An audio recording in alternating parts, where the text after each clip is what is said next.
Here's what I didn't realize. I had a VPN running.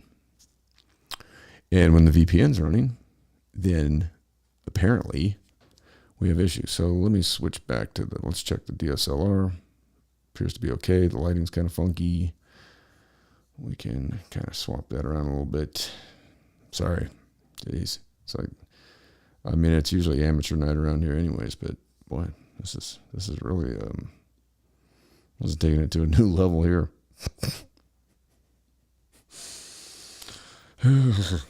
My goodness. All right, so here we go. Everything, I don't know if it's good or not. It's doing the skipping thing again, even though I don't have the goddamn, Jesus Christ. I tell you what, if this makes me look like an asswipe again, I'm just going to pretty much have had it. Let's take that off. All right, that's fine. I thought that pretty much did it, but it's not. It's skipping frames again. It's something to do with the memory. I don't know what's going on. Maybe it sounds okay. But it's really not looking like it's probably doing that well. I mean, we've got 459 out of 1,259 skipped frames at 33%. That's not good. It's always something around here, isn't it? Always something. And I really don't know why it's doing this to me. I mean, we're not doing as bad as we were. I'm going to keep going with it, I guess, for a minute. We'll see what happens. Anyway, okay. So here's what we're going to talk about. We already discussed the thing with the bird flu, the avian flu going on, right? So we've been through that whole rigmarole. And I am not sure as of today what the number is as far as, poultry that has been basically euthanized across the country. So that puts us at an egg shortage, and it puts us at a shortage for meat as well. Now, here's the interesting thing. Since the earlier part of March, from my count, we're looking at like 9 major food processing plants, facilities, shipping facilities. Talking like Frito-Lay. There's another one that, the bagged salad. Burnt down those two. There was another beef and pork processing facility burnt down. It was yesterday, I believe. There was a plane crash. It looked like it crashed close to one and lit a bunch of semi trucks on fire. There's I think it was a Zur in Hermiston, Oregon. You had Taylor Farms in Salina, California. There was one in Texas. We had one in Arkansas. Overall, in the last month, it looks like it's been about 9 of these facilities have been burned down. We have a supply chain shortage going on. Okay, I have a FX pedal that's been sitting in Shanghai for well over a month. Every time I go to track it, it's sitting right there in Shanghai because nothing doing there. Think about how many things we have in this country that come from there. I mean, this is not going well. This is not going well.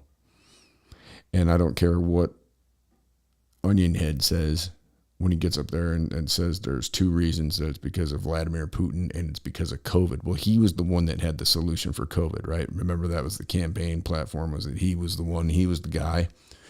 He had the solution. He was going to be able to take this thing out. He was going to be able to take care of it, and nobody else could, right? Well, that story changed, didn't it?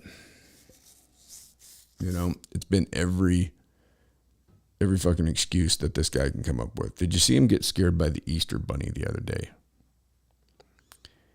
And then afterwards, there was a photo taken, and It was with the Easter Bunny without the head on, and it was Jill Biden. Now, I don't know if she changed into the Easter Bunny suit later or if that was her, but he was sitting there and he started talking about Afghanistan and Pakistan to some reporters. And whoever it was in the Easter Bunny suit jumps in front of him, scares the living daylights out of him, and I'm wondering if he shit his pants. He may have. Because, I mean, there's the one that's on the news you can't really see because the Easter Bunny's right in the way, but somebody had a shot from a cell phone. And the look of horror on Biden's face when that Easter Bunny jumped in front and started waving at him, and then pointing at him like wrangling him. So he's getting wrangled by the Easter Bunny. His wife's up there on the balcony and telling him, wave, trying not to move her lips. And he's over there just, muttering and stammering. I mean, every time, it's just horrible. And I hate going after this thing because it's low-hanging fruit. But you know what? Everybody needs to know what's going on here. This is not good. I mean, if you like being an American living in this, how can we, how do we take pride in what's going on here? I don't see any way. There was a clip earlier that I saw today, and this was Pelosi's nominee for the transportation chairwoman. Okay? I'm going to have to pull this one up. And you tell me if this is the person that you want running. I mean, we already have Pete Buttigieg that doesn't know what's going on. He takes months of fucking paternity leave in the middle of the supply chain crisis that's going on. He didn't have a baby, nor did his husband have a baby. Okay, I mean, neither one of them had a baby. He's got a husband at home. I don't even know how I'm saying. I mean, 2 months. I think he took 2 months.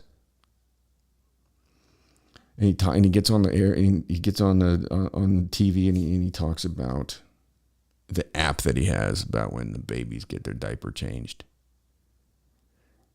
That's fine. I understand. Okay, you got the newness of having children. That's okay. Good deal. I'm sure that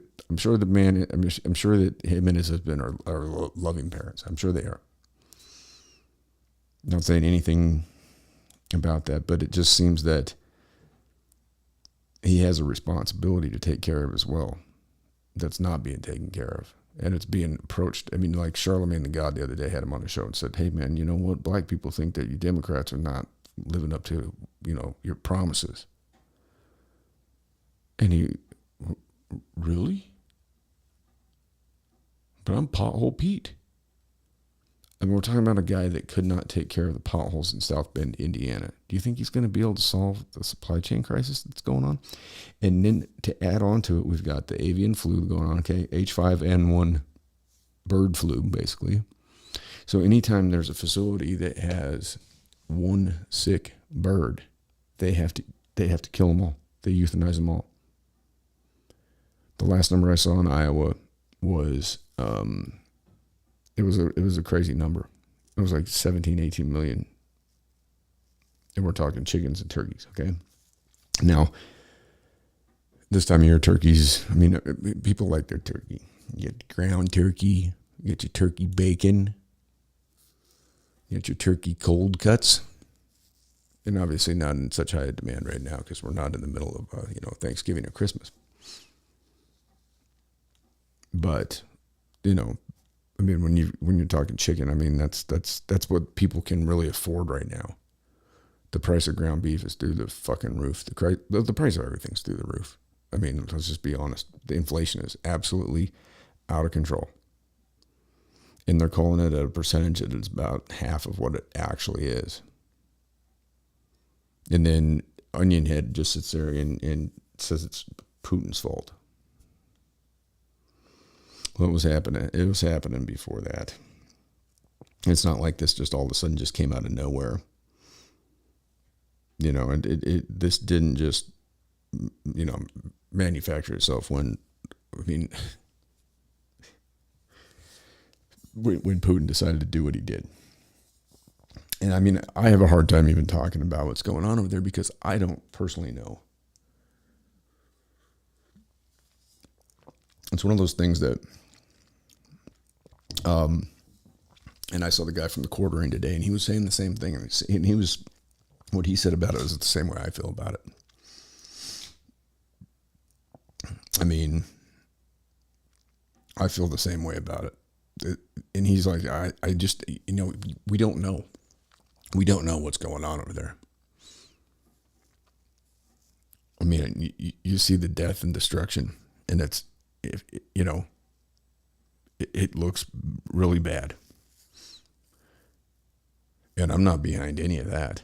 Of course not. But it's really difficult to sit here and say that, did I know? And I'm trying to remember the gentleman's name off the Quartering. He does a pretty good show. Check him out. Never hesitate to give anybody a thumbs up. I'm a subscriber of his channel, and I like watching what he puts out, and I like the way that he approaches things, and he's very honest, and I like the fact that he's saying, listen, I can't personally verify a lot of this stuff, so I'm just going to kind of, he's kind of just putting out what's out there and not really taking a stance on it, which is kind of where I'm at right now as well. There's a lot of questionable footage out there of Zelensky that I've seen, and not only with whatever he may or may not be taking as far as some kind of I don't know what, but he sure has some odd behaviors at times. There's some footage of him, getting into it with one of the leaders of the Azov, which is that's the neo-Nazi party that is part of the Ukrainian military. And he's getting into it with them about things, and there's just a lot of stuff that doesn't quite add up. I'm not saying one way or another. There's a lot of things on every single side of this thing, every facet of this thing. There's things that don't add up. And the fact that we're dumping billions into this, knew it was coming. I mean, NATO is, from what I see, and this doesn't justify any of Putin's actions, okay? I'm not saying it does, but they pushed him to the point that he felt threatened enough that he had to do what he thinks he has to do. I'm not justifying it. I am not even behind it, 100% not behind it. I'm not behind the death of innocent people. I'm not behind the death of really anybody. I mean, now I did see where there was a Russian father that's not going to face charges because he stabbed the shit out of a guy that was his friend that pulled some kiddie shit on his daughter, and he saw the footage of it. 8-year-old girl stabbed the guy, killed him. You know what? That falls under one of those play silly games, win silly prizes. That man ruined that little girl's life. She'll never be the same after that. She'll never have trust. She'll never, he took a lot from an innocent child. And I have no issue with what that father did, because you know what? I would do the same exact thing. Anytime I see a story like that, you can't go and prosecute that father. And when the guy ends up dead, you know what? Good. Honestly. I mean, do we want those? Do we want that genetic code going on? Do we want that moving on? I don't think so. I don't think we do. As parents, I don't think we do. And you can cry and whine and snivel all you want, but you know what? The fact of the matter is I don't give a shit. They can say whatever the fucking phrase they use these days for these individuals. Oh, their age. They got some PC fucking terminology for chomo. Chomo's a fucking chomo. You know? I mean, if you're out there and you're chasing around underage kids and then doing bad things and then filming it, nah, ain't flying in this house. Ain't flying in my world. Not anywhere near me. You know, if I know about something like that, I mean, no way. No way. You know, the whole CP thing is bad enough. And then, you know, that throws you down the rabbit hole with old Hunty and his laptop. Nothing's gonna come of that. Mark my words, there ain't nothing gonna come of it. If there is anything that comes of it, it should have happened by now. It should have happened by now. And they'd sit back and, you know, it's the same type of thing. Well, wait till Durham, you know, it's pretty much undisputed that I mean, you saw the guy's interview. Well, maybe there was a laptop. I don't know. Maybe there was. Maybe there wasn't. I'm not sure. Did I fly on Air Force 2 over to China and come back with $1.5 million? Did I? Huh. Did I? Oh boy. Did I fall asleep with a crack pipe in my mouth? And maybe I did. I mean, come on. It's just like watching Biden the other day when he's talking about inflation. And he says, Vladimir Putin and I'm being serious. Anytime anybody says that, they're lying. If you have to say honestly, like no, honestly now. If you've heard me say that about anything, then call me out on it. Because I'm willing to bet pretty much anything on it that I've not done that. Like, honestly, people, now this is the truth. Like, okay, what I was telling you before wasn't the truth. You know, that's what I mean, that's the common sense deduction from somebody saying that. If somebody says that to you, you can pretty much count on it that they're lying to you. Because what else does that mean? Does that mean that the other times they told you shit, it was, you know, well, those other times, you know, that was that. But this time, I'm being honest. Now, seriously, though, seriously, people, this is on Vladimir Putin. It's not on Putin. This jackwagon has brought all this on. He had the solutions. I don't know how. He sat in a basement or someplace in a Botox facility or something for 50 days before the undisputed election that obviously there was no fraud in that. I mean, there was none. I mean, he you know, the guy got 81 million votes. I mean, it was a miracle. You know, I mean, there were states where he was mathematically eliminated, and I'll be damned if in the morning he didn't pull the craziest comeback of all time. No, there's nothing to dispute there. And anybody who does is full of just gobbledygook. You know? I mean, that is how you win an election. You sit in a basement for 51 days or however long it was before and you just sit down there and you know, and it's strategery is what it is. You guys ever heard of that word? Strategery. Honestly, it's really something. That's how you do it. You know, and I know, I mean, Trump's going out there and I mean, he was, you know, filling up football stadiums and overflow and people couldn't, you know, they couldn't get enough seats to get people in. But that's how you lose. That's how you lose an election, is by doing that. That's how you lose. See, what you want to do is you want to sit in your basement.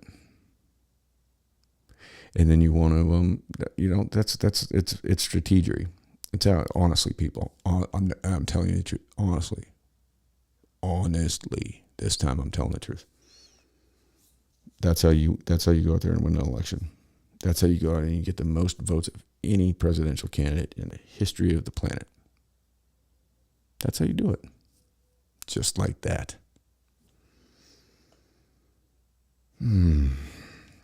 How's it working out, everybody?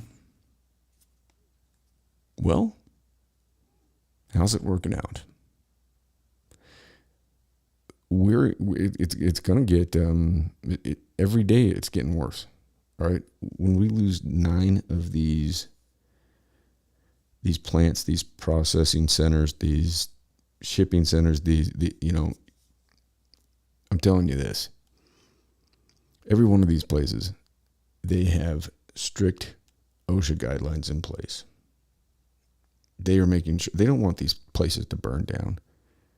They probably, each one of these facilities, I guarantee they have a squad of people whose job is to go around checking dates on fire extinguishers, checking for potential hazards.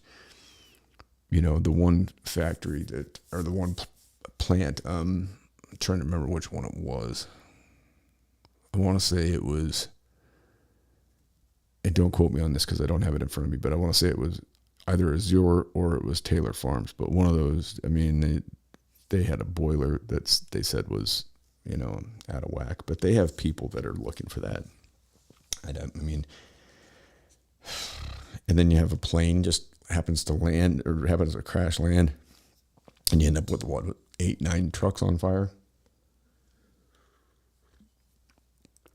That's a lot of diesel fuel. So what happens there? Were they loaded with, were those trucks loaded? Were they ready to go? It's just going to cause, it's about scarcity, people. So all this is about scarcity. And you can gather from this what you may. But when we have the problems going on that we have going on in our shipping lanes out in the ocean, and we don't have, okay, so that's number one, right? All right, we've got a perfect storm here. Okay, so there's number one. All right. Number two, okay, we're not going to be getting that fertilizer for our crops. So this is the time of year where things need to be, in the ground. And it's on a large scale not happening. So we're going to have wheat shortages, flour shortages. Most of our corn already goes to either it either goes to feed for livestock or it goes to ethanol. And we've seen the studies on that. We've seen what this ethanol does. We seem to think that it's some kind, and then Onion Head, up the ante to 15% ethanol now. Well, it's not good for your vehicle, number one, which doesn't matter because you're going to take your gasser away anyways. You're going to be driving around in a freaking matchbook car. But that ethanol is worse on the environment when you think about what it actually takes. So, I can't off the top of my head give you a number.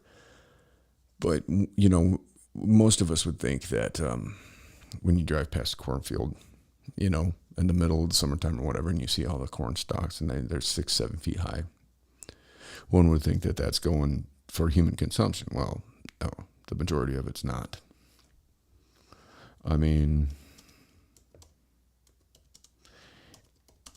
It's used for other things. Farmers are subsidized not to grow crops, and now they're just not because, if you don't have fertilizer, if you don't have any way, maybe we need to contact Corn Pop, maybe get Biden on the horn with whole Corn Pop. Let's see if we got a percent here. Here's what we got. Okay. On the average in the United States, now this comes from engagethechain.org. All right, so I'm citing this number. I'll pull it up right here so everybody can see it. That way I'm not getting myself in trouble for, doing whatever it is they say I'm doing. So right here. All right. I don't know if we can see that, but it says This brief provides a summary of the main environmental and social factors that affect corn production worldwide. However, it spotlights key players in the U.S. value chain and provides examples of actions being taken by companies operating or headquartered in the U.S. So here's our key takeaways. Most of the corn grown today is used to feed the animals we eat or as a biofuel for cars. Because corn is a high-yielding commodity and a widely used ingredient in food products, a large number of companies are part of the corn value chain. Investors should address risk in the corn supply chain through direct engagement with their portfolio companies. Blah, blah, blah. Okay, so here we go with investors. And then the U.S. is the world's largest producer, exporter, and consumer of corn grain. Inefficient fertilizer practices and the demand for irrigated water contribute to environmental impacts such as greenhouse gas emissions and poor water quality that drive business risks in corn production. What about the greenhouse gas releases when we're producing corn for ethanol? I mean, this is pretty crazy stuff. Then you think about what goes on, water use and pollution. There's another, we've got all kinds of sections here. We've got working conditions, water use, land rights, soil health and biodiversity, deforestation, and land use change. Now, I don't think they're doing a lot of deforestation out in South Dakota or Iowa or Nebraska. But you can't say that's not happening. Water use and pollution is labeled as high. High water demand contributes to drought vulnerability and groundwater depletion. Corn is a thirsty crop, but in the United States, corn requires more water for irrigation than any other crop. 21% of U.S. and 26% of global production, respectively, is irrigated. In addition, some 35% of corn is grown in regions including the U.S. and China, where there is high or extremely high water stress. And that's what we're putting in our fuel. When we have plenty of fuel, all we have to do is get the green light to go get it. They can say what they want. They can make up lies. They can spread this bullshit about Putin. But we were energy independent. And if you want to tell me otherwise, then I'm going to call you a dog-faced pony soldier. Is that the right term? I think that's what we call liars under the Biden presidency. Oh, God. This is not a good thing, people. Not a good thing whatsoever. So we've got these problems, okay? So, the corn that we do, 10% of it goes to human consumption, okay? And so one of those facilities that burned down was a Frito-Lay. So they provided, they were, Ruffles, Fritos, corn chips, the stuff that's real good for you, full of hydrogenated oils. Oh, and that was the other one. The one in Hermiston, Azure, that went down. That processing facility produced honey, oils, and vinegars. And they said that like 85% of that facility is gone. How long is that going to take to rebuild? Anybody ever been to Hermiston? Anybody? I have. I know where it's at. There's not much out there. Not many people up there. That's gonna be a big deal to bring that back. And that was a big spot it's just a little bit weird that since the beginning to mid-March till now, I want to say it's anywhere from 7 to 9 in these facilities. Fires. What's going on here? Answers? Anybody? I'm not going to sit here and make assumptions. All I'm going to say is that this is an anomaly and that it's quite odd. And it's quite odd that it's happening at the same time as all these other things. It's like the dominoes are just, boom, boom, boom, boom, Every time we turn around, there's another whole rack of them that are getting knocked down. And who pays the price for all this? You do, I do, we do. This doesn't affect Biden. It doesn't affect Pelosi. It doesn't affect anybody in Congress. The only thing it might affect is hopefully voters that turn out to get these idiots out of there. It's time for these people to go away. Pelosi needs to fucking kick rocks. That fucking woman that she had as her appointee for the chairwoman for transportation. Watch this. Let me find this. What was her name? Eleanor. Oh, good grief. I looked it up earlier. We'll find it here. This is who Pelosi has as the potential chairwoman of transportation.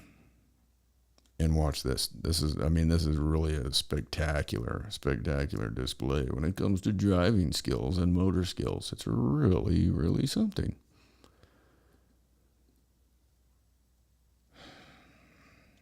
I had it written down earlier. I don't know what I did with the card.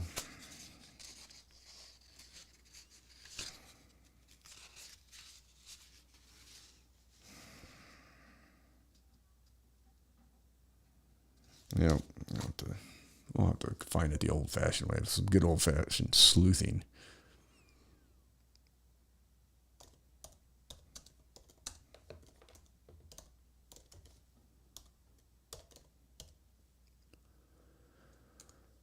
Oh. Yeah, the pick for the transportation czar can't park a car. Eleanor Holmes Norton. 84 years old, people. 84. Biden's nearly 80. Nancy Pelosi's what, 81? Are we going to have Bernie run again? How old's Bernie Sanders? I mean, look at these people. What happened to the days when we had younger, vibrant people in office? I mean, these people are relics. They're weak. They can't speak. They don't even know which way is up. They eat ice cream all day. They babble and ramble and sniff kids' hair and they are straight up idiots. The youngest of them is that Kamala Harris, and all she does is the significance of the passage of time. The significance of the passage of time. There's something about the significance of the passage of time, because with the significance of the passage of time, you have a significant passage of time. Oh, thanks, VP. That's fucking awesome.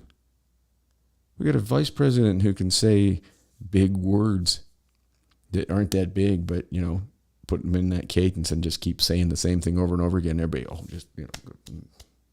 golf clap. Mm-hmm. That's just lovely. Thank you, Kamala. Yeah, come out again. Come out and play again, Kamala. We'd love to have you. The woman that thought it was great to jail the parents of homeless children. Homeless parents, homeless children that can't get to school. Throw the parents in jail. Another golf clap. While you're just out smoking weed or whatever. I mean, she didn't win a single solitary thing during the elections. I mean, she's running for president. She did not get a vote from anybody. Nobody. And Onion Head somehow, just a miracle. It was a miracle. Joe Biden's whole presidential run, just a miracle. Just the icing on the cake for a 50-year legacy of plagiarism, lies, racism, and just awesome. All the things that we would want, right? Especially for all you black men out there, especially for all, and I just find it hard to believe that the numbers for him, they are really low. But those who support him happen to be the younger demographic in the black community. And I don't understand that. Because those are individuals that quite possibly have fathers that have been in prison, for their whole childhood because of a bill that Joe Biden wrote, who happens to have a crackhead son who has not faced any kind of ramifications. We all of a sudden, we got to have compassion for him. But if you're black, no compassion for you. You're going to go away and do a 20-year bit in federal prison, and you're not going to get to be around for your kids to grow up. And then we're going to say that we have a problem in the black community because children have no fathers. Well, it's kind of hard for children to have fathers when they're locked up for victimless drug crimes in federal prison for 20, 25 years. Who implemented that? Who implemented that? It's a straight up question that I know the answer to, and you all know the answer to it as well. You all know the answer to this. Everybody does. The man has bragged about it. The man did quid pro quo over in Ukraine.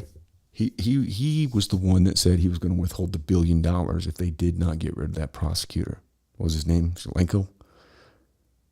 Something like that. I probably mispronounced it. I probably said it wrong. I don't know. But he goes, well, son of a bitch. They fired him. He sat up there and the whole room laughed. They laughed. He goes, I told him, don't get rid of this prosecutor. And they got somebody, and he said, how did he phrase it? He said, they got somebody in there that was straight or right or something like that. They got somebody in there that would play ball with him. He couldn't have somebody investigating his kid. He had the prosecutor who was investigating his son and the crooked fucking corrupt oil company that he was working for. He had that individual fired. And the reason he was able to do so was because he said, guess what, Ukraine? You're not getting his money unless he's fired. Is that not quid pro Joe? Is that not quid pro quo? I'm talking like Joe. It's pay to play. It's pay to play. That's corruption, ladies and gentlemen. It's corruption. When your family is being investigated over corruption, and you're over there in the country on some kind of a diplomatic mission, and what you decide to do is say, I've got 6 hours here till my flight leaves. Probably had Hunty on there too. And if you don't fire this guy, you're not getting your money. Well, son of a bitch. They fired him. This is what they impeached Trump on. Does anybody see a correspondence with this shit? Does anybody see that everything that they accused Trump of, when I say they, I'm talking about these neo-leftist oligarch douchebags. Does anybody see that what they accused Trump of doing is what they, in fact, did? Steele report. Who funded that? It's out there. She got fined already, $8,000. $8,000. I mean, $8,000 to her. I mean, that's like me just taking this guitar pick and just flinging it. It's nothing. $8,000. When what the DNC had to pay $150. How do you think that went? Where'd the money go? I want to know where that. Okay, so $158,000. Where's that? Where's that? I think it should go to the homeless people. I think it needs to go to soup kitchens. It needs to go to shelters. It needs to go someplace. No, guess where it's going to go? Guess where it's going to go? It's going to go over to fucking Ukraine. Or it's going to go in the pockets of these shiesty son of a bitches. And we're still going to have a homeless problem. We're still going to have a hunger problem. We're going to have a problem with, we've got a lot of problems. I mean, it's just starting. It's just starting. But yet you still got to pay your fucking taxes, people. They don't have to pay their taxes, but you do. And I do. We got to pay our taxes. God damn it. Because that's what it means to be an American, right? But they don't have to worry about it. It's nothing to them because they get to operate, through insider trading. They get paid off by lobbyists for their votes. They're involved in corrupt, shady fucking dealings all over the fucking place. And then they can sit there and say that they can come up with some kind of that Pelosi, she's up there talking about, somebody else did that. That'd be a crap. Bitch, what about her? Do the math. Do the math on what she's made. And $150 million. Well, she made it in the stock market and investments. Well, how did she make it in the stock market and investments? How'd her husband know to throw out that chunk of change with energy prices looming? They knew what was coming. And then he gets up there and talks about the roads being racist with Pete Buttigieg. Racist roads. That's what he says. That's what that. Oh, I'm sorry. I guess that was Kamala's husband, Mrs. Vice. What? I don't even know what you. Is he the second lady? The second lady, gentleman. What? I don't know the pronoun for that. God, we have become so stupid, people. We're worried more about these stupid. I got on the site earlier today to do a review, and it asked me how I wanted to be addressed, and it had a list. I'm like, I type in, you can call me Mike.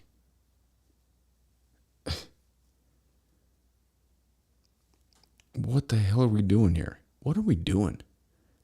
And I am not, there's nothing against anybody's lifestyle, anybody's orientation, anybody's identity, whatever. Be who you want to be. What I'm not going to do is refer to anybody with ridiculous pronouns. You can go by your name, okay?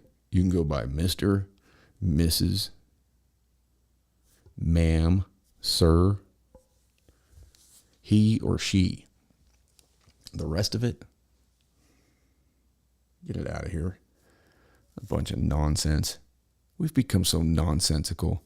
We have serious problems on our hands right now. We have serious things on our hands that are going on. We got people out there that are crying and sniveling about, good God. It's absolutely out of control. It's out of control. And it's our fault. It's all our fault. People want to sit there and talk bad about millennials or the younger generations. It's on us, people. It's on us. It's on my generation. It's on the boomers. It's on any of us that have, young people that we're responsible for. We have taught them absolutely nothing but garbage. Just trash. It's pathetic. And, that's the future. But we got to take care of the present. Because we can't even sit here and talk about the future at this point in time. See, America used to be able to be goal-oriented on the future. You can't look at that right now. How can we look at the future right now? We can't even take care of right now. We have become the laughingstock of the world. We have a bumbling mushhead that represents us. Behind him, bumbling mushhead number 2. Behind her, bumbling mushhead number 3. And then the list of mushheads just goes right on down the list. And who do they represent? The military-industrial complex and their own interests, their own self-interest. This is what they represent. We can't even take care of our own people.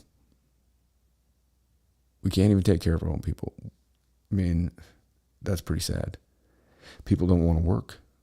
because they were taken away from their jobs, and they realized what a bunch of shit that was. What a crock of shit that is. People started to realize, holy shit, I'm not going to be on this planet for very long. And people had I think people had a face-to-face with their own mortality and realized, this life is too short. Why do I want to work this shitty cheese job? I mean, think about that. How many of you out there every week in, week out, same thing, Groundhog's Day, go to work at the same time, you go through the same routine every day, you come home, you do the same thing, sit in your chair, you watch the same programs,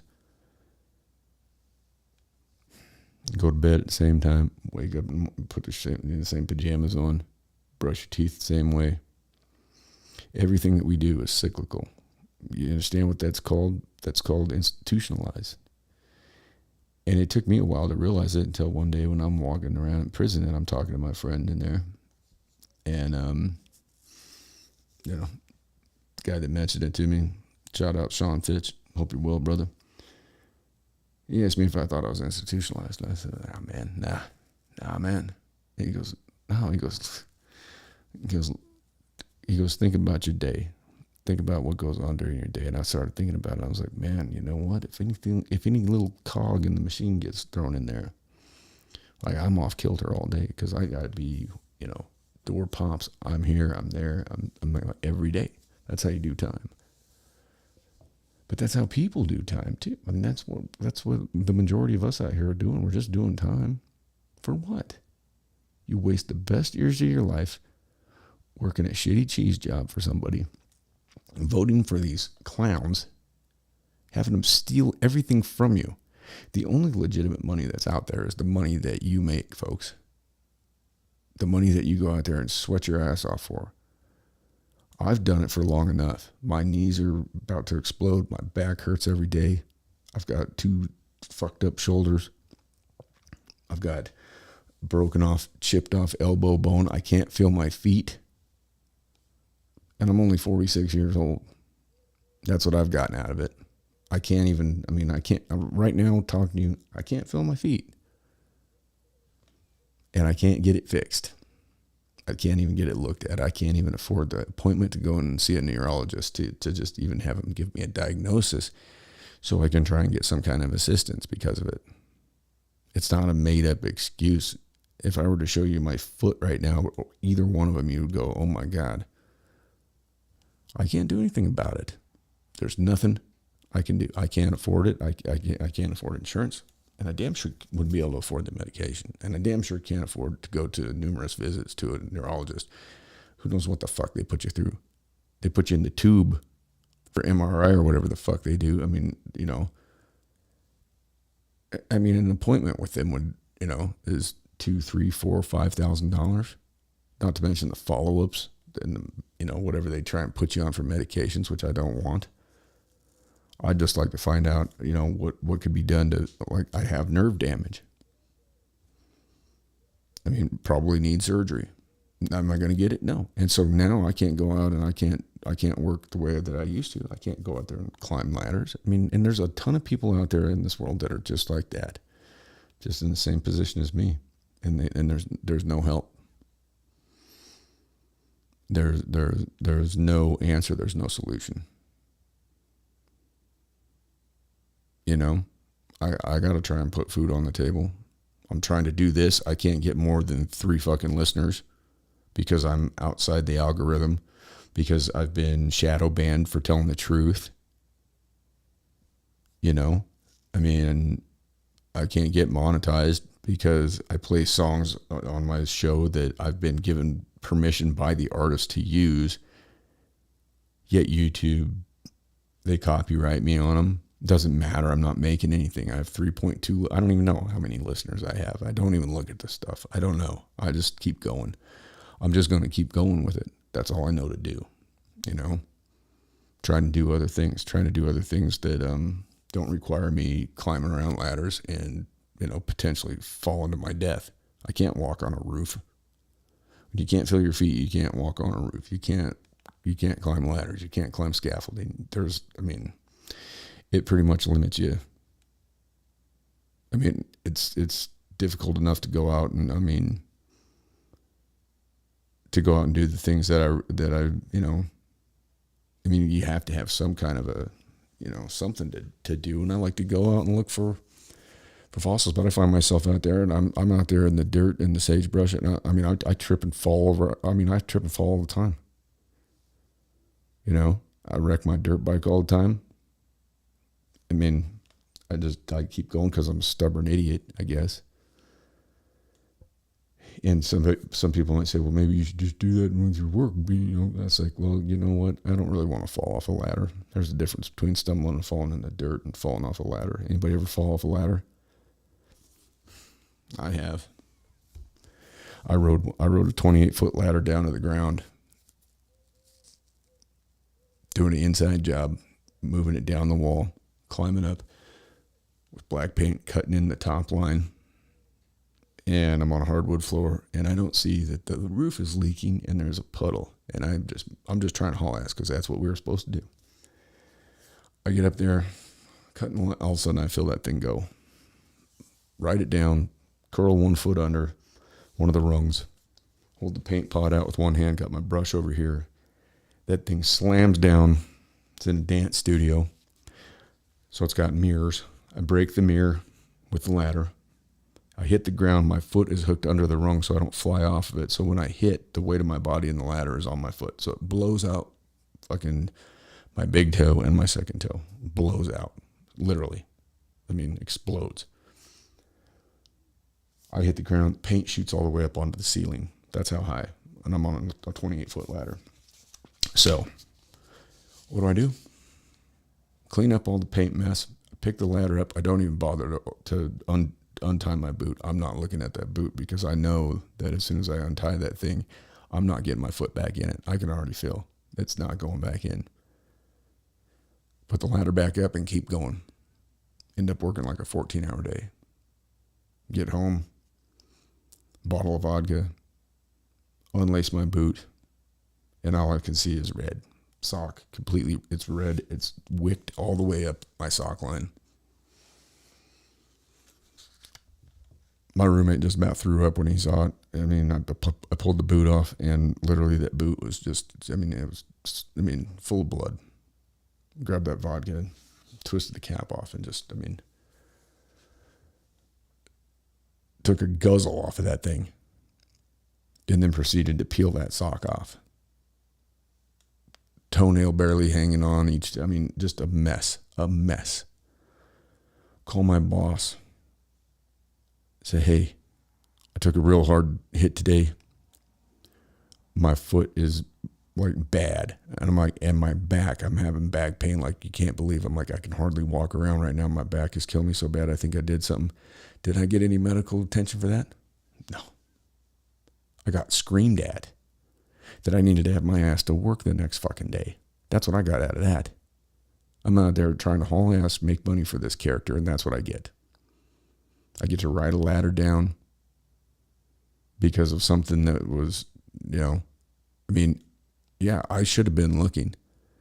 But the fact of the matter is when you're out there doing a job like that and all you do is get barked at all day about how fucking slow you're going and how you need to pick it up and this and that and the other thing, when all you're trying to do is do a good job. That's why I never yelled at my guys about picking it up. And, I said, listen, that's about efficiency, And anybody that ever worked for me will tell you the same thing. I didn't sit there and bark at guys about you got to get going faster, this and that and the other thing. Sure, you want to get things done quicker, but then you look at it from, it's a contradiction because you look at it from an ownership point of view. You got guys that are trying to get there 40 hours a week, right? And so they're going to do whatever they can to milk out that 8-hour day, or if you're working 4/10s. I would go on jobs and I would work right through lunch. I'd just keep going because I'm not even thinking about lunch. I'm not thinking about a break.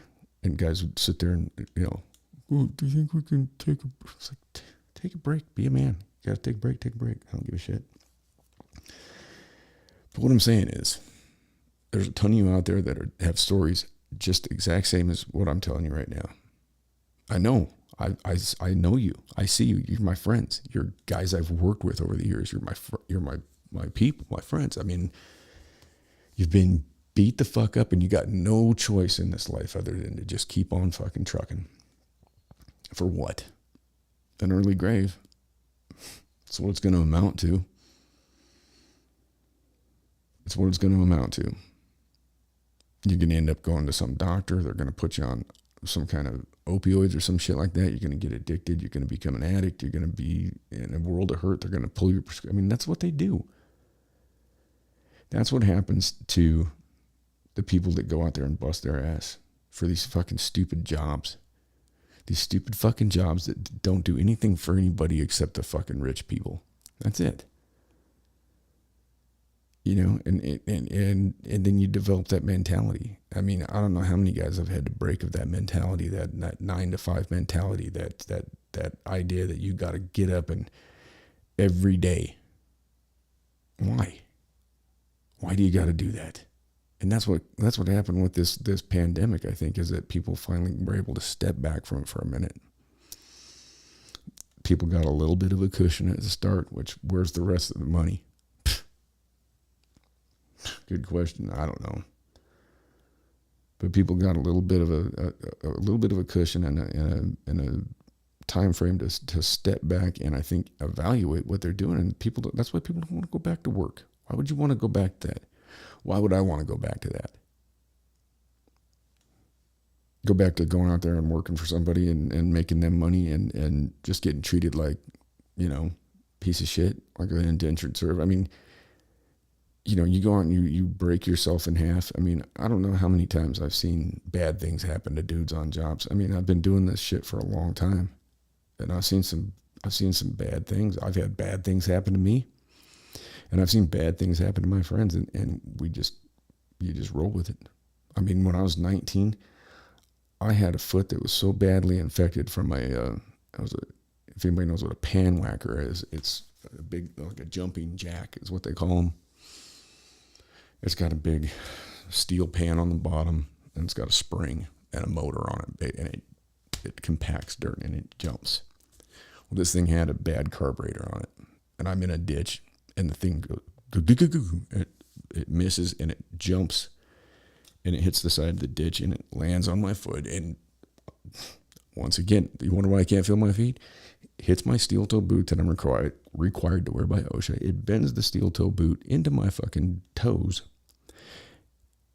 And while I'm sitting there with a pair of fucking pliers trying to pull this thing out of my foot, and my boot again is filling with blood. This was when I was 19. I got a foreman screaming at me about why am I not getting that dirt? Why am I not getting that shit compacted? Do you know how it feels to have a steel toe curled over into your foot? Or you're just supposed to keep on going? I took those pliers, I peeled that thing back, and I went up and this one it was a pull cord. It didn't even have an electric start on it. Pulled that thing, fired up again, kept on going down the ditch. Went on like that for well over a week out in the Nevada desert, middle of summertime, 115 degree heat in a ditch, dirt, dust, grime. Foot gets so infected, can't even fucking take my boot off at this point. I'm going home at night. I'm not even taking I'm going to bed with my boot on. I can't even take it off. So I'm not getting it. I'm not getting it in the shower. I'm not even clean. I mean, it's infected beyond belief. And finally, I'm falling down at work, and my boss starts screaming at me about what the hell I'm doing. And I show him. I said, "Do you want to just take a second here?" And that was the time I took that fucking boot off. And he about threw up, and I about did too. And I had to drive back into Reno with no boot on. I could hardly even work. You know, thank God I had cruise control, because I could hardly even use the accelerator or the brake, and go limping into the stupid workers' comp place. And I go back, and I'm sitting there for like 2 or 3 hours, right, trying to just get some antibiotics. Because in Nevada, if you get hurt on the job, you have to go to one of these offices. You can't just go to a doctor or a walk-in clinic. You got to go to a special place. Because there's guys that throw themselves off roofs on purpose and hit themselves in the hand with hammers and shit like that so they can get workers' comp. So you go in there and they don't believe a thing you have to say, even though you've got no boot on and your fucking sock is fucking, smells like death and orange and green and yellow. And I go back in the room with the doctor. He doesn't even look up from the clipboard. Writes me a prescription, just hands it to me and turns to walk away. And I'm like, hey, doc, you want to take a look at my foot? He's like, why do I need to do that? And he looks down and he goes, oh my God. And I'm like, yeah, I got some problems here, man. You know? And he's like, Jesus Christ, why did you say so? I said, oh, I've been trying to say something. You know, it's like, what the fuck, man? And he proceeds to tell me he's sorry. He goes, I'm used to seeing the same guys every week. They come in here, same guys falling off roofs, hitting their hands with hammers, nailing themselves to walls, whatever you know. He's like, I'm sorry. He goes, I'm just kind of numb to it. And that's our system. So the whole thing is fucking broke. The whole thing is broke. If you're a laborer, if you're a guy like me, and here's the thing, I've got education, but I've always liked to work with my hands. I've always liked to do that kind of stuff. But the thing is that there's nothing in it for you. You know, I want to say, oh, go learn a trade, young man. You know, I mean, people have two schools of thought. They tell young people, you need to go get an education. Well, okay, go put yourself $200,000 in debt before you even have a job. Or you go out and you learn a trade and you get treated like I've been treated. You know, thankfully the last 9 years I've ran my own show, you know, and I'm thankful for that, but it finally got to the point where I just can't do it anymore, you know. And so what's that get you? Broken, beat down, not even 50 years old, and you can't even do it anymore. I mean, that's so that's what you got. So what is the problem here? We've got to look at this and go, well, okay, well, what's the issue? Well, the issue is we have technology. See, everybody looks at, and I looked at it this way. I looked at automation as being not a good thing. I was thinking, well, geez, that's going to mean everybody's going to be on UBI. And the machines are going to be doing everything. Well, they already pretty much do. And what's wrong with UBI? What's wrong with pursuing something else? What's wrong with having, an automated machine that'll go out and paint a fucking house? Or coming up with some kind of siding that doesn't need fucking paint, that pollutes everything. I mean, I don't see the issue with it. I mean, if we use technology to for all of us, and we can do that and just abandon this money system. Check out some of Jacques Fresco's ideas. Check out the Venus Project. There's some very, very intriguing ideas within all that, and you have to to grasp it, you really have to step outside of your whole mindset. But there's a way out of this for us all. There's a way out of this. There is a way to live in a sustainable society without wars, without crime, without murders, without the theft and corruption. And I tell you what, it doesn't end until something is done about the monetary system of this world. Until something is done with that, then we're hopeless. We got nowhere to go, because as long as we keep this fractional reserve system, and the bankers keep getting richer, and the politicians keep getting richer and more corrupt and more crooked, and the workers keep getting more and more downtrodden and used and beat up and impoverished, there's not going to be any kind of decent change. There's not going to be any kind of hope, because it can't sustain itself. And there's enough out there for all of us. There should not be sick and dying and naked children out there in third world countries that have no option whatsoever. I mean, you think, I'm grateful. I mean, I'm telling a story that of getting beat up and shit like that, but my story is nothing compared to what the majority of the world goes through. I'm one of the top 1% on the planet. I'm a fortunate one. And so I'm not complaining, but I'm saying that, I mean, look at, I mean, and I've worked around, a ton of different people from all over the world, different places and stuff. And I watch the way that, number one, the way that like the guys, the Hispanic guys I've worked with over the years, the way they get treated, the way they get paid, it's not the same, and they bust their ass, I mean, and a lot harder than, a lot of people from this country. And it's no wonder that, then they, it's like the South, they took our derbs. I think we need to step out of this whole idea of this job thing, because quite honestly, we have the technology that we don't need to do that. Now, wouldn't that life be a lot better?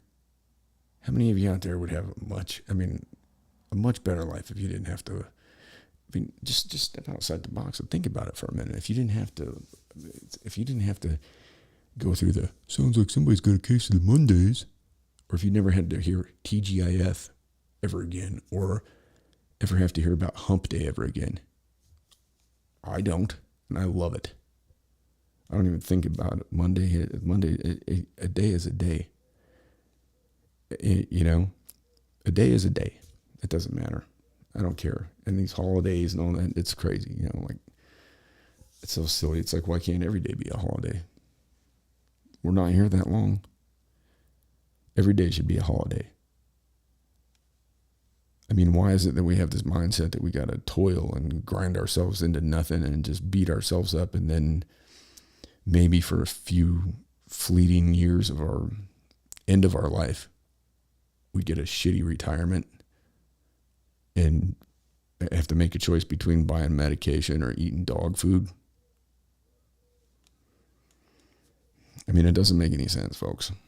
It doesn't make a damn bit of sense. It makes no sense. Think about the one thing. What's the one thing in your life that concerns you above everything? Money, right? For most of you, it's money. Finances, right? Paying bills.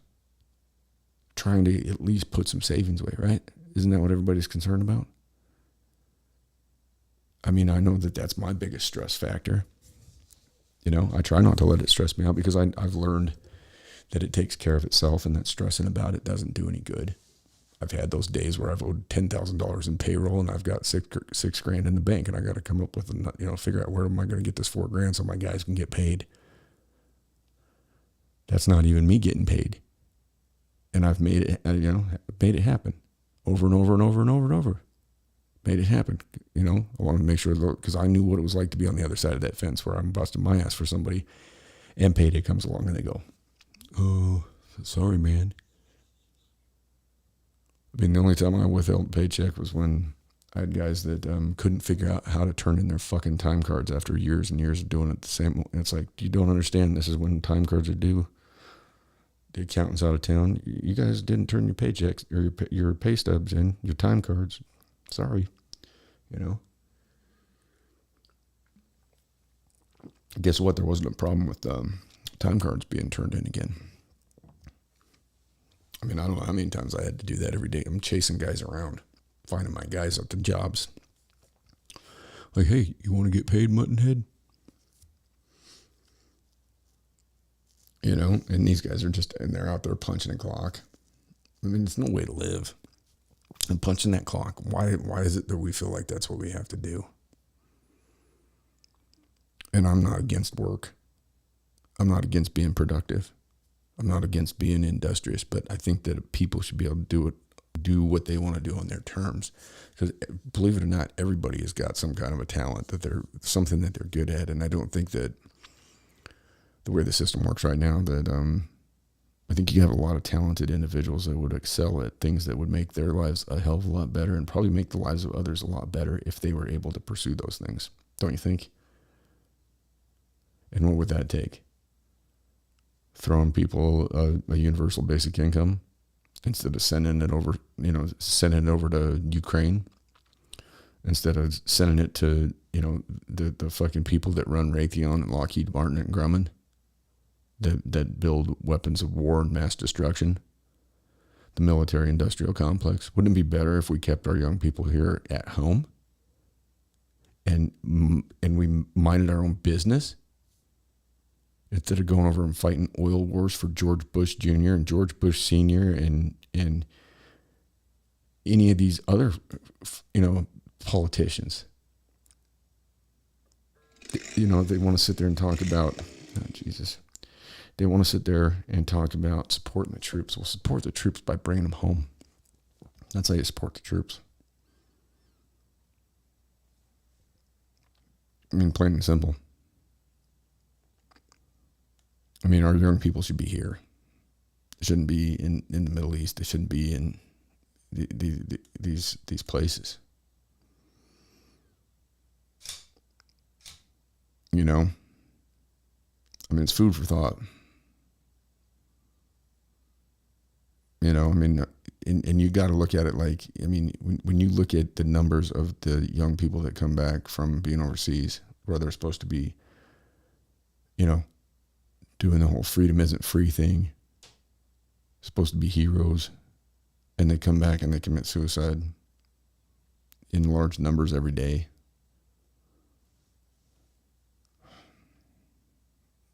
It tells me right there that it ain't all it's cracked up to be.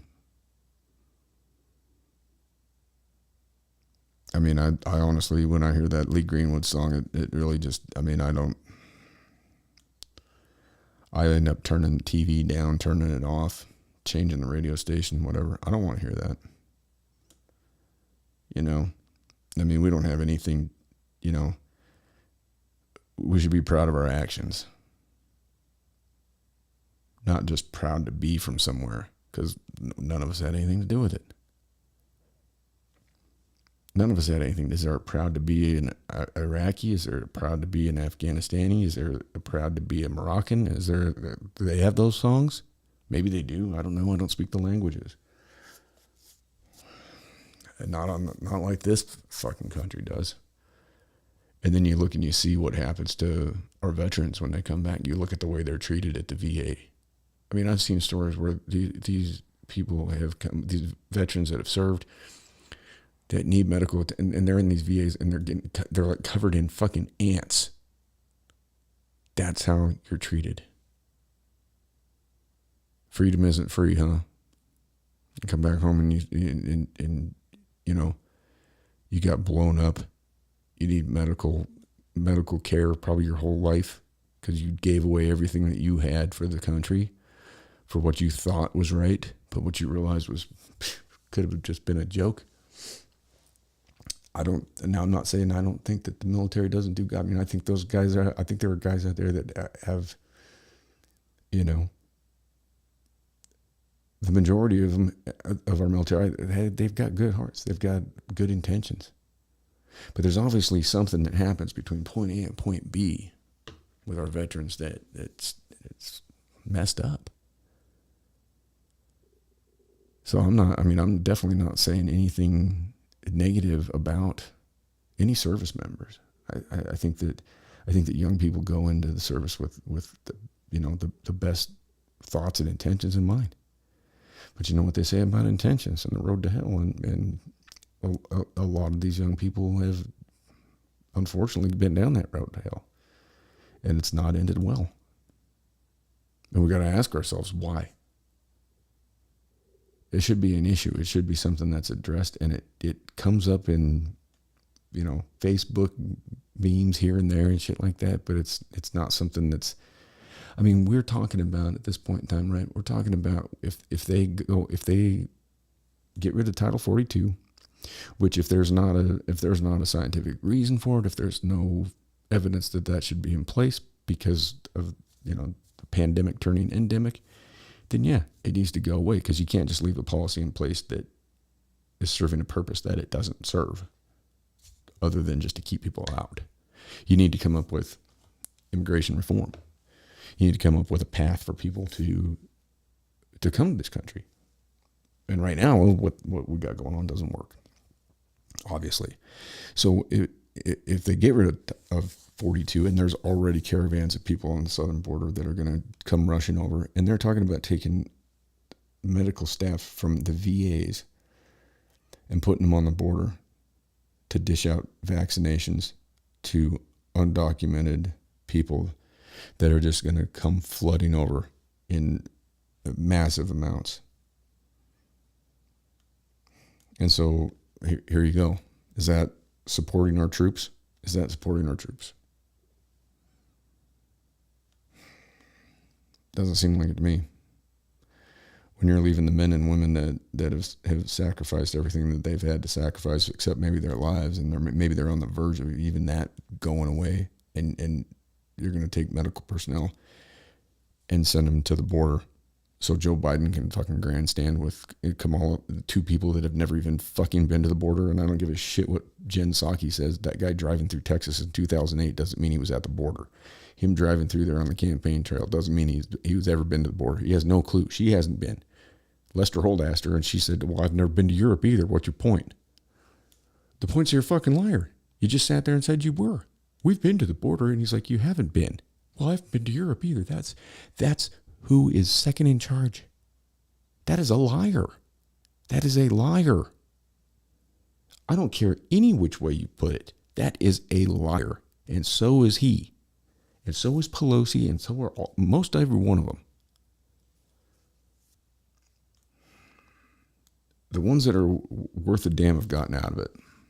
And I don't blame them. It'd be nice to still have a Tulsi Gabbard in there. It'd be nice to have more people like a Rand Paul. It'd be nice to have more people like a Thomas Massey. It'd be nice to have more people like, a Jim Jordan. Instead of looking at, and I watch all this news and shit, and all I see is a bunch of wrinkled up old fucking corrupt assholes that don't give two shits about anybody except themselves. They're not public servants. You think Nancy Pelosi's a public servant? Do you think Mitch McConnell's a public servant? If you think that, then boy, do I have a deal for you. Anyhow, I don't know how this whole thing came through. It looks like I got a lot more skip frames than I typically do. Probably got some camera problems or something going on. I'm not sure. Some software, some hardware, some kind of wear. Tupperware. I got real Tupperware problems here. I don't know, people. Just speaking from the heart here. Things that are on my mind. Because really, I mean, at the end of I just want to see. I want to see what's right for everybody. I want to see everybody have a good life. A life of contentment and fulfillment and happiness and joy and meaning. Not just go out and just get beat up to do a job and then end up just beat down and wishing that you'd done something different, wishing that you hadn't spent the best years of your life just getting your ass kicked, There's more to it than that because we don't have long. I mean, Biden's 79. He's already lived longer than the average life expectancy of a man in this country. So, I mean, and I don't wish honestly, I mean, I don't wish anything ill on that guy. I wish that he was able to just go home and eat his ice cream and, ride his bike and do whatever,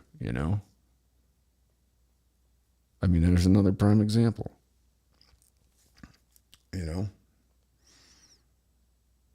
80 years old and the guy's out there and he's getting paraded out in front of the whole wide world to make fun of.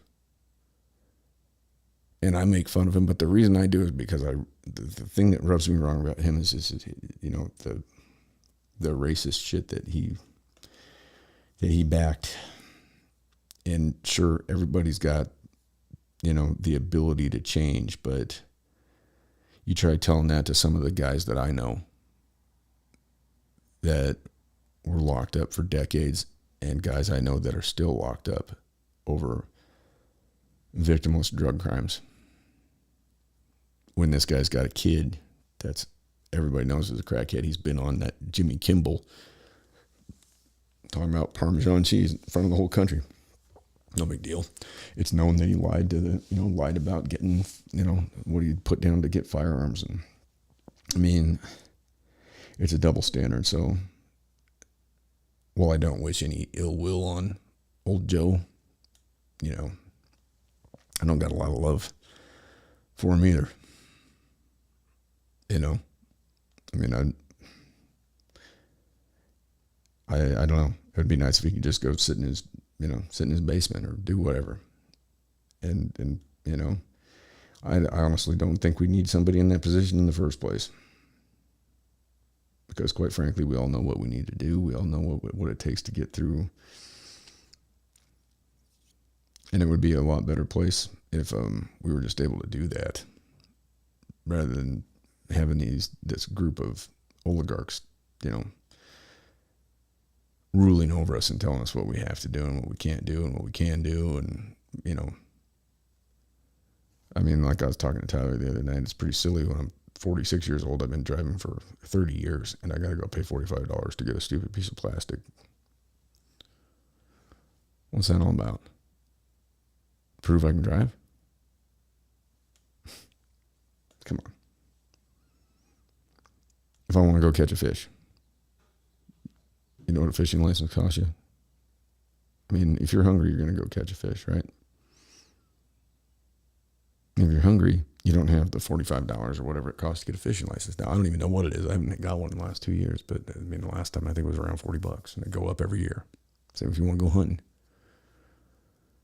I mean, those are things that I kind of see that as like as a human right. Like you're on this earth and you're hungry and you want to go catch a fish, you should be able to go catch a fish without getting a ticket because you don't have a shitty piece of paper.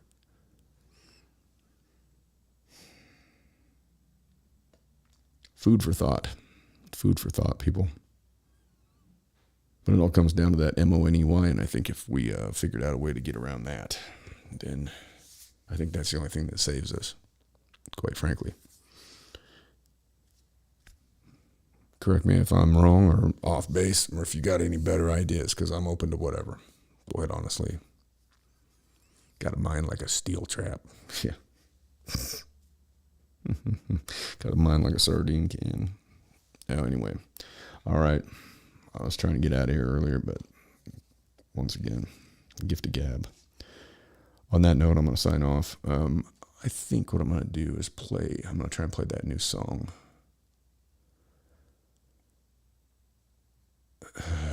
Maybe I will, maybe I won't. I don't know. We'll see. Let's see if we can do this. Back we go. All right. Okay. As we say, be good at it, and all things be kind and do no harm. This is the new Tom McDonald, Adam Calhoun, and Mad Child with fire emojis. And this just came out. So here we go. Without further ado, this came out yesterday. So shout out to those guys. Give them some love. They're doing good things. All right. Here we go. Yeah, I don't want it with me. All of the homies are shooters. That's the FBI hacking in all my computers. I drink booze and I get stupid. Shoot you in your heart like Cupid. Dude, it's just like Eminem said in that song. I just lose it. I'm the one that y'all should be afraid of. Popping y'all with shots from a helicopter with chain guns. Biggest current independent rapper in the game. Cause popping like mixing vodka with pain drugs. Whoa, man, I swear to God I'm on a roll. Got these rappers looking at me thinking hashtag goals. Man, I run it, be gunning with nothing. I summoned all of the blood and guts in my stomach to get a dub and become this the boys code. Better get some cocoa and a cold. Put 150,000 around my neck, my chest is froze. I kill it like the hitman who worked for Hillary Clinton. When a witness finds her emails, that'll get her sent to prison. I'm a big star with some big balls, like spit bars and all tight. Pissed off, I could whiz all night. Rappers think they lit, but the big's all mine. I really do this, I hear the rumors, I'm going stupid.